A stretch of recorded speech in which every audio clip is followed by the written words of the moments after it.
Donc, je suis Kevin Vandenberg, je suis IPA Urgence au CH de Perpignan et je remercie à toute l'équipe de l'ORU de m'avoir convié à cette journée. Et je remercie aussi les membres de l'équipe du CH de Perpignan des urgences qui sont là et qui pourront, vous pouvez poser les questions aussi, ils connaissent très bien le dossier. Pour moi, c'est très important de venir discuter de ça sur un thème qui est très important et notamment où les premiers professionnels de santé ont débuté en Occitanie et c'est pareil. Comment ça va s'articuler en fait, je vais présenter dans un premier temps les débuts, la mise en place, actuellement comment ça se passe, les perspectives au niveau local, au niveau national et ensuite la conclusion avec des points positifs et les limites de la profession. Concernant le début, c'est une seule faculté qui a proposé ça à l'époque, je dis à l'époque en 2021, c'était Marseille. Maintenant une bonne dizaine de facultés vont proposer le parcours mention urgence. Les textes législatifs sont apparus assez tardivement, il y a eu des arbitrages officiels, officieux, mais au final on est là et une fois diplômé, j'ai été nommé directement dans le corps des auxiliaires médicaux en pratique avancée. C'est très important pour légitimer la fonction et le positionnement, on va dire. Nous avons dû gérer des difficultés du quotidien comme la session informatique. C'est un gros challenge pour les services d'informatique. Qu'est-ce que je dois prescrire, quel droit on va pouvoir m'ouvrir en fait, et ça dépend du logiciel des services d'urgence, ça va être plus ou moins compliqué. Je sais qu'avec TU c'est hyper simple, avec Urquell un peu plus compliqué. Donc c'est quelque chose qu'il faut prévoir en amont, et c'est important de prévoir en amont, et avec du recul on a trouvé ça, on perd vachement de temps au départ pour ces petits réajustements qui se font au fur et à mesure. Donc l'été 2022, on a décidé de se lancer. Donc on participait le matin à des explications sur tout ce qui est le métier, ce nouveau métier, ce nouveau positionnement aussi. Et ensuite on commençait petit à petit à prendre des patients, notamment au circuit court du service. Par contre, qu'en est-il du positionnement? C'est vraiment un aspect, moi j'ai trouvé ça assez complexe, même si ça se passait hyper bien, mais c'est une nouvelle profession. Quelles en sont les limites? Quelles en sont les responsabilités des médecins, des infirmiers, des cadres? Comment se positionner dans tout ça? Donc c'est quelque chose qu'on a créé au fur et à mesure, qu'on avançait un petit peu à tâtons, parce qu'il y avait pas, je rappelle, il n'y avait pas de modèle prédéfini en France concernant l'IPA urgence, donc tout était à l'international, mais c'est difficile un peu de comparer des systèmes de santé internationaux parce qu'il y a toute une législation qui est différente et donc ça peut être un peu compliqué de transposer à notre système. Donc avec l'encadrement, nous avons fait le choix de débuter en filière valide. C'est peut-être la filière qui s'adaptait le mieux au début de l'exercice. L'intervention de l'IPA se fait après l'IOA et j'insiste bien là-dessus sur la place pivot de l'IOA pour l'orientation, l'accueil et l'orientation des patients aux urgences. On y revient vraiment après. Environ 35% des patients du secteur a été drainé par l'IPA urgence sur cette année. Ça fait environ 2200-2400 patients. Je pense que c'est pas rien. Ensuite, il y a clairement une diminution de la charge de travail médicale qui est quand même, c'est un petit peu empirique, mais parce qu'on va essayer de prouver ça via des indicateurs. Mais en discutant, les premiers retours sont extrêmement positifs. Et par rapport aussi aux internes et IDE, il y a une toute nouvelle collaboration qui doit se faire entre IDE, médecins internes sur le terrain dans ce circuit. Nous avons plus de temps consacré à revoir des principes sémiologiques, par exemple, à discuter des dossiers. Et c'est tout cet aspect pédagogique, on n'était pas forcément préparé au préalable, mais qui s'est fait au fur et à mesure, vu que le flux patient il est amélioré. Donc on a plus de temps pour échanger et ça a été vraiment, on a eu des retours très positifs par rapport à ça vis-à-vis des internes surtout et des IDE qui sont quand même très intéressés à aller un petit peu plus loin sur le versant clinique, sur le versant des actes techniques, des domaines très variés sur la filière valide, à l'occurrence traumatologie, chirurgie maxillofaciale, ORL, etc. IPA et des actes techniques très diversifiés, mais comme par exemple de la suture, du drainage d'abcès, de la fast écho, mais ça reste une partie infime par rapport au raisonnement clinique qui lui est quand même, et l'organisation, comme Yuri disait, du parcours de soins au sein même des urgences, qui reste quand même une grosse partie de l'activité IPA urgence. Pour schématiser, les patients arrivent accueil valide, accueil couché. On a décidé de renforcer 2 secteurs, au tri-valide, donc comme je vous ai dit, avec un médecin interne IDE, pour essayer d'améliorer le flux de ce circuit, et à l'accueil couché, donc il manque aussi l'IOA, hein, donc j'insiste bien, l'IPA intervient après l'IOA, avec un binôme MAO-IPA, et l'MAO qui peut avoir la double casquette smuriste MAO, et hop, on voit qu'il repart en smur.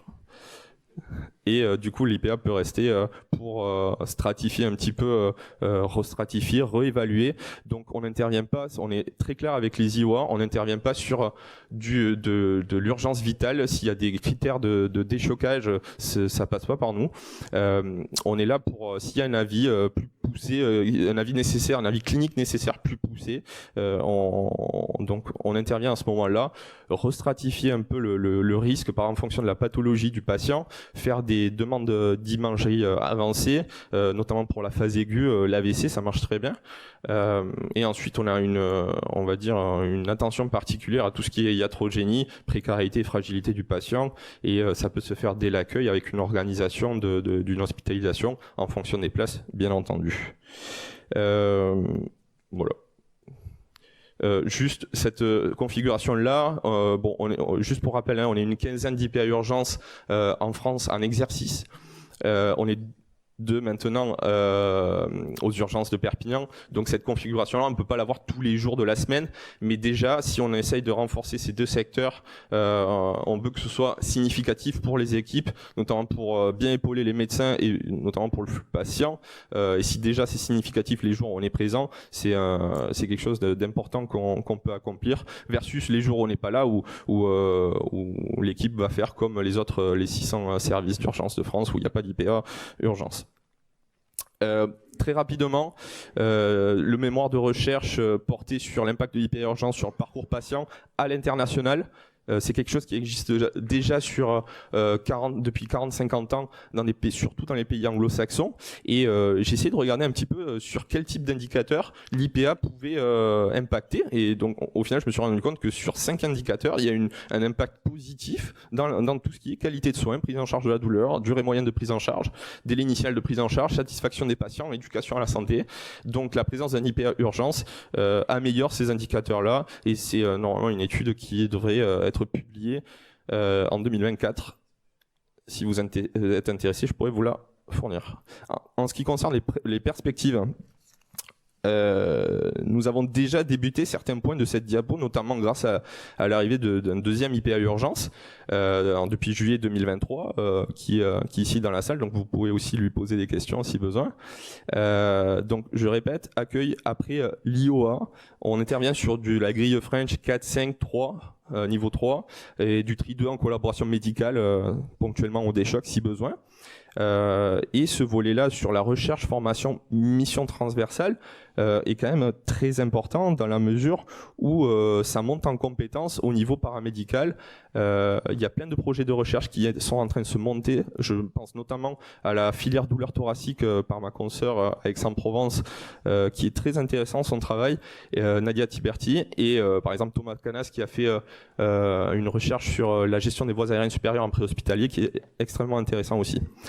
Préhospitalier, régulation, c'est des projets qui sont très chronophages, mais comme a dit, je ne vais pas revenir dessus, ça peut être fait et chaque hôpital, chaque établissement pourra s'adapter à ses besoins. Très important, la loi du 19 mai 2023, l'amélioration de l'accès aux soins par la confiance aux professionnels de santé. On attend les décrets d'application avec impatience et on risque de faire des études quantitatives, qualitatives pour étudier l'impact, comme je vous ai dit, de l'IPA urgence sur le parcours patient. Pour finir, très rapidement, les points positifs, c'est la nomination directe pour légitimer la fonction, la collaboration IPA médecin interne qui a tiré un petit peu tout le monde vers le haut au sein du secteur. Très important, l'arrêté du nouvel financement des urgences, arrêté du 31 mars 2023, où il y a une refonte du forfait patient, et donc on valorise l'activité de l'hyper-urgence au sein de l'établissement, une grosse polyvalence clinique avec des actes cliniques très importants. La recherche, on en a déjà parlé, avec tout ça dans le but d'une amélioration du flux patient. En ce qui concerne les limites, absence de primo-prescription, mais qui va arriver en fin d'année. Et ensuite, la valorisation salariale qui est quasiment inexistante, donc 1% de plus dans le traitement indiciaire du passage d'IDE à IPA. C'est un peu compliqué pour attirer un petit peu les collègues qui disent qu'il y a beaucoup plus de responsabilités sans forcément un impact sur le salaire. Donc on pourra en discuter pendant des heures. Le logiciel et la cotation qui ne sont pas à jour, mais ça va être résolu dans l'année qui suit. Et aussi le financement et le temps de formation, c'est pas évident pour les établissements. Je sais que l'ARS fait un travail de fond quand même qui est assez important. Je remercie aussi l'équipe de Mme Brahim pour tout le travail qu'ils sont en train de faire. Juste dernier point, nivellement par le haut. C'est une notion, en fait, j'ai travaillé au Canada, c'est une notion qui était très dans la culture des professionnels de santé. Ce nivellement par le haut, j'ai pas trouvé grand chose en France sur ça. Au Royaume-Uni, en fait, ils ont fait un guide qui est génial sur le nivellement par le haut, où ça tire en fait toutes les professions, que peu importe le type de profession, ça tire tout le monde vers le haut via le partage de connaissances, via le partage de compétences aussi. Et c'est hyper intéressant.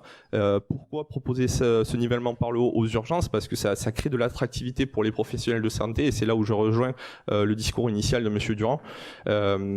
Et du coup, ça crée de l'attractivité, et c'est surtout pour les patients qui vont en bénéficier très largement. C'est dans les services comme ça, des services des urgences, où on peut essayer de proposer des nouvelles organisations de soins, des nouvelles organisations du système de santé, et il y a largement la capacité et les compétences pour ça, et les professionnels pour ça aux urgences.